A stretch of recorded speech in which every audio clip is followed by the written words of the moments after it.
Est-ce que vous avez ressenti ça parfois? Tu as des mecs qui combattent pas forcément pour gagner en fait. Tu as le fameux Lamota, tu vois, il combattait pour se faire punir lui aussi. J'avais un combattant qui avait un niveau quasi UFC à la salle et arrivé en combat, il perdait 60% de ses moyens. J'ai l'impression qu'il voulait souffrir.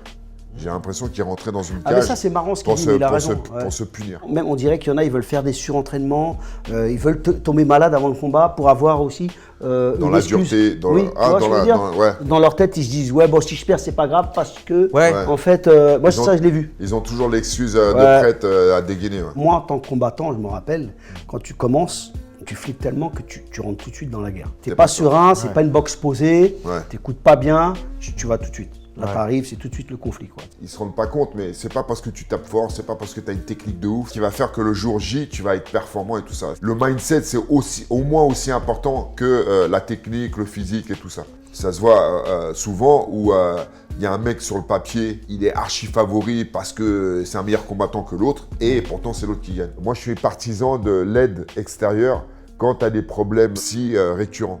Tu vois, ça peut être un coach mental, ça peut être un psy. Je suis persuadé, moi, qu'il y a des mecs à très haut niveau, même à très haut niveau, qui passent des fois à côté de combats parce que psychologiquement, il y a eu un trop-plein et qu'ils sont saturés et qu'ils gèrent mal l'émotion à ce moment-là et ils passent à côté du combat, tu vois. Moi, je l'ai vécu. Je sais que j'ai des élèves qui l'ont vécu aussi. Le combat arrive, ils sont de plus en plus nerveux et je les vois, ils sont pas sereins, ils sont pas comme d'habitude. Généralement, après une défaite, je m'aperçois qu'il y a des éléments extérieurs dans leur vie de famille, dans leur vie professionnelle et tout ça. La meuf souvent c'est la meuf. Qui est venue parasiter le truc. Ou le mec. Hein? Ou le mec. Maintenant, non? Non mais tu vois ce que je veux dire, il y a souvent des éléments extérieurs. Ouais.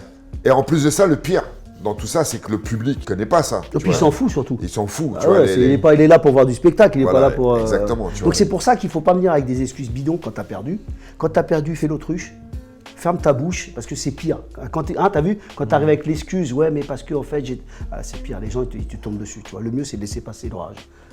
Parce qu'en fait, à partir du moment que tu as accepté le fight, ben reviens pas dessus, en fait. Hein. Sinon, pas pourquoi tu as accepté le fight. Ouais, mais après, il y a souvent des journalistes qui te posent des questions. Ouais, là, pourquoi tu machin si tu es honnête aussi, tu es obligé de dire Non, mais c'est mieux de laisser, par exemple, le coach. Pas toi. Tu vois, toi, tu dis rien, tu vois. Et le coach dit, ouais, mais bon, il n'était pas dans une bonne phase, il avait si ça. Ouais. Toi, dis rien. Je parle stratégiquement, c'est beaucoup mieux. Parce que de toute façon, les gens, ils n'en ont rien à foutre de ton excuse, en fait. Ouais. Tu vois, ils vont retenir ta défaite.